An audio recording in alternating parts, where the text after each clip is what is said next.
बिस्मिल्लाहिर्रहमानिर्रहीम।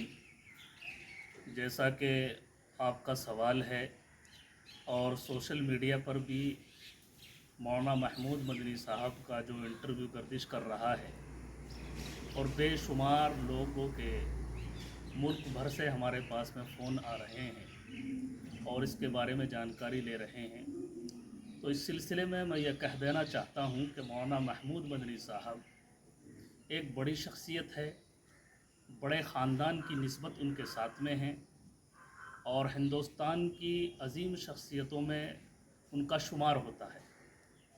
हम उनका दिल की गहराइयों से एहतराम करते हैं, एहतराम के काबिल शख्सियत है और काबिल एहतराम है हमारे नज़दीक। लेकिन ओवैसी साहब के बारे में जो उनकी राय है, जिस तरीके का उनका इंटरव्यू है, मैं उनके इस इंटरव्यू से, उनकी इस बात से किसी भी तरीके से सहमत नहीं हूँ। मैं उनकी बात से किसी भी तरीके से मुत्तफिक नहीं हूँ। असदुद्दीन ओवैसी साहब वो शख्सियत हैं, जब जब मुसलमानों पर कोई परेशानी, कोई जुल्म व ज़्यादती होती है, जब मुसलमानों के मसाइल की बात होती है, तो पूरे मुल्क में एक शख्सियत नज़र आती है जिसको दुनिया असदुद्दीन ओवैसी के नाम से जानती है।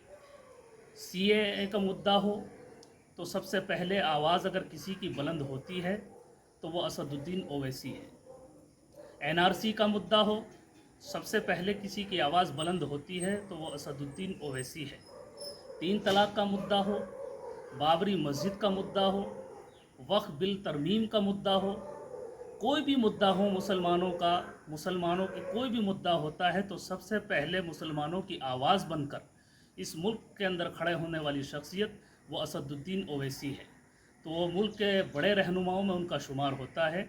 वो हमारे कायद हैं और जो है मुसलमानों के मसाइल को लेकर वो हर जगह पर मुसलमानों की आवाज़ उठाते हैं, मुसलमानों की नुमाइंदगी करते हैं। तो मैं समझता हूँ उनके बारे में इस तरीके की बातें करना ये गैर मुनासिब है। मौलाना ने किस वजह से ये बातें कही हैं, किस एतबार से कही हैं, वो तो मौलाना बेहतर जानते हैं।